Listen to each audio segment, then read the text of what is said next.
All right, ladies and gentlemen, boys and girls, children of all ages, fellow Pandemonium travelers, this is Seattle Pandemonium Shutdown Day 324 by my count.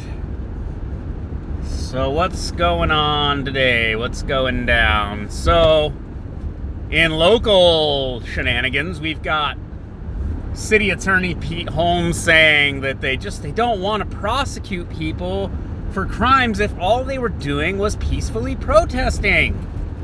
And you're like, yeah, man, I hear you, bro. Fucking, oopsies. First Amendment and all that. I hear you. But people are like destroying property and stuff, bro. So we got to do something about that, or they're going to continue to do that. And that's like kind of quite literally one of your only jobs as city employees, as members of the law enforcement apparatus, is to enforce the law, and destruction of property is a crime for a reason I shouldn't have to explain to you. Anyways, the whole city is face-palming like, what are you talking about, dude? Prosecute people for crimes, even property crimes. Ooh, they demolished that thing. That's why the fire department were doing their drills in there. They were going to destroy that building anyway. Probably a lot of that coming. Tearing down old properties, I mean. Anyways, so what's going down? What's the obsession at the federal level? So I wanted to point out, this is an observation that, other people have made. I'm just going to repeat it in Kyle stylism. It is now day 4 or 5 or whatever of the Biden administration. And they have passed something like 22 executive orders. Now, much to the chagrin of the Republicans and conservatives, MAGAs, Trumpists, whatever you want to call them, people on the right or whatever, they said, what they're saying is, and I saw one pundit say this, or maybe it was some House representative somewhere, I don't know, I don't care. They said Biden is with executive orders just undoing everything that Trump did in his 4 years, and that's no way to rule. That's no way for a government to function. Well, maybe if everything you did during your administration is just a series of executive orders that can get undone in one day, maybe that's no way to rule. And that if your agenda just gets undone by a bunch of other executive orders, well then guess what? The next president will get in and just issue a bunch of executive orders and undo all of that stuff. And we go round and round and round, and nothing ever actually gets accomplished in terms of actual legislation, because nothing gets past a gridlocked House and Senate, which is also partially a feature, not a bug. Okay, that is so. That is a feature, not a bug. And yeah, like that's the state of our system, isn't it? Isn't that the state of our system? Is, yeah, the House and the Senate are gridlocked, and the executive issues executive orders, basically has war powers regardless. So they're essentially a de facto dictator at that point anyway. I'm being a little bit hyperbolic, but not really. Not when you can then elect a new one and then they radically change all these policies, like canceling the Keystone Pipeline, causing tens of thousands of people to get out of work or whatever, etc., etc. So, are you following me here? So what we have is this executive order system. We don't have we don't really have an executive branch. We don't have the House and the Senate. We don't have Congress. You have the Supreme Court acting as the dungeon masters and determining what is allowed and not, essentially. And then you have the House and Senate, which endlessly do, like, what do they call it, horse trading, to get garbage legislation passed that mostly just increases the budget. Is there anything that they've done? They haven't declared war in like 80 years or something. Has Congress done anything meaningful in terms of legislation aside from past budgets? Like the Civil Rights Act, I guess? The 29th Amendment that says we're gonna like depopulate the world or whatever. Am I exaggerating? I don't know. I've have to go look it up again. I think it was the 29th Amendment said we're supposed to like manage our growth to maintain balance with nature or something. This is bizarre. What have they done? The Civil Rights Act. Was that the last meaningful like piece of legislation that they actually passed? Because everything else has just been budgetary, right? I mean, maybe as a non-politico, I just don't know. But I mean, I'm finding it hard to recall something significant that actually went through our normal like amendment process, how a bill becomes a law and all that Schoolhouse Rock stuff. I'm trying to recall something meaningful that's come down. What, the Affordable Care Act, which was an abomination, an abomination, if you will. Am I right? And then we had the individual mandate, which was repealed, which basically makes the whole thing meaningless since you don't have to cooperate with it. Okay, fine. Was that it? Was the ACA, was that the last meaningful legislation actually passed through Congress and then technically was considered constitutional until it was reviewed and then was found to not necessarily be constitutional? At least the individual mandate was not constitutional. Oh, boy. You guys. Do you see how many things I just threw out right here just to try to get back to executive order? So if the president rules by executive order, then you can expect that policy in an active way, and I mean who we're drone striking and not. Apparently they can shut down access to work on, Keystone Pipeline, etc. And this will just wildly swing back and forth depending on which candidate you put into office. I mean, is that not what's going on? And get this, follow this here. In terms of the ongoing scenario, the situation, in my opinion, of what's happening here is that large corporations are being given carte blanche. I'm not quite sure what that actually means. It means a mandate, if you will, or if you won't, that's what it's called, to basically run roughshod over the entire economy. Amazon's allowed to make money. Costco's allowed to make money.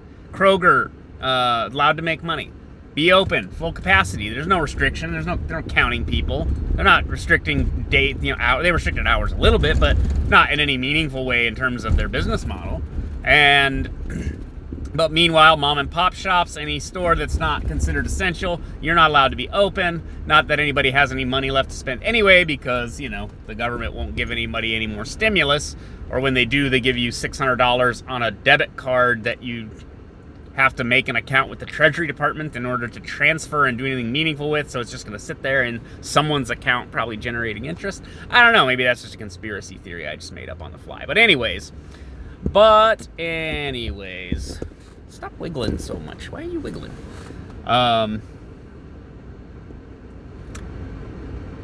This is all a continuation. So what they're going to do with their executive order is they're going to implement regulations, and the regulations will be something like higher taxes to do things like fracking on federal lands, right? That's one thing they restricted, right? And so then the only companies that are going to be able to do that or afford that are going to be the big ones. And who has more money to spend on lobbying? The big ones, your BP, your ExxonMobil, right? And then they're going to get in there, they're going to flood Congress with cash to all these, to all these congresspersons. Let's be inclusive, right? I've adopted the language of my oppressors after all. And and then they're gonna like be like, well, you can, but some other smaller company or some individual like prospector, you're not gonna be able to afford it, so you're not gonna be allowed to do it. So then again, state regulatory capture results in not necessarily monopoly, but oligarchy, possibly duopoly. Is that the word? I don't know. I don't know a lot of things. I'm just talking about what everyone else is talking about, and this seems to be what everybody's critical of, or at least the people who are critical of what's going on right now. There are these other people, and I'm trying to understand this. There was 4 years of just endless shrieking, hysterics, just absolutely my democratic norms and my institutions, and how can we possibly survive this Trump era? And he's literally Hitler, even though he left office when he got voted out. So he's literally not Hitler, but okay. And then now we have the media. It has been a 180. I don't know if it's not even a 180. It's like a 720 or something. It's like we did a full circle, then pointed back the other way. What a 520? What is it? I used to snowboard. I should know this. The media has gone full lapdog. I swear, it's Washington Post saying, well, we have no plans at this time to implement a Biden lie counter the way that Donald Trump had one with the Pinocchio rating and all that. We don't see a need to at this time. Oh, yeah. All right, we get it. And then it's all this reporting about, oh, they're bringing dogs back to the White House because that's what was missing. Because Bush didn't have a dog.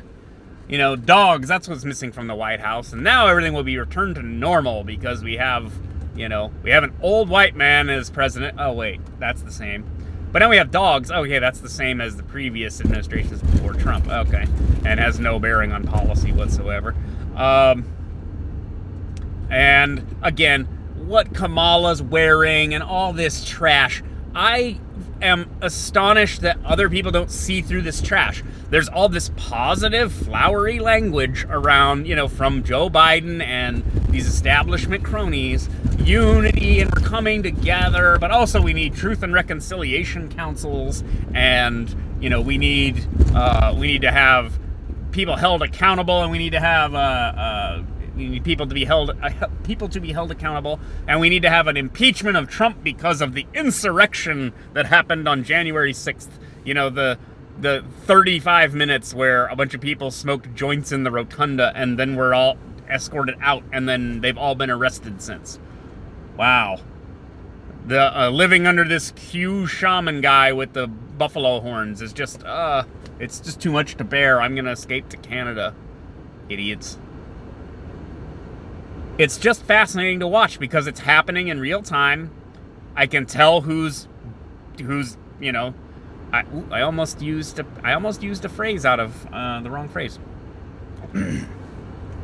I almost said toe the line in the wrong context. That's not what toe the line means.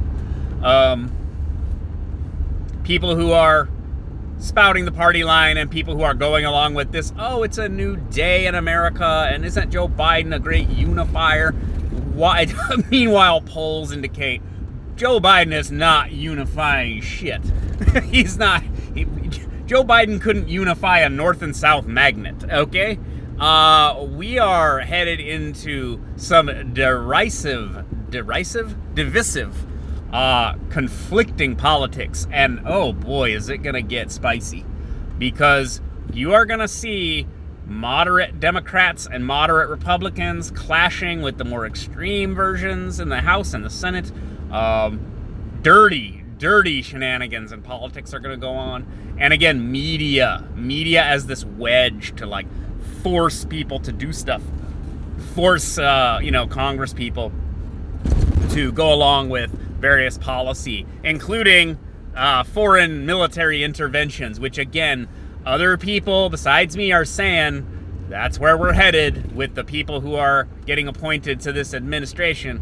We are headed towards more war, and that's one of those things where that blood is on your hands, America. If you've made that decision and it was called beforehand, well then, there you go. That's your responsibility, at least in part, because we live in a democracy, right? That murder and war represents you. Wow, I covered plenty of stuff for a Tuesday, I think. I'll talk to you guys later. Bye.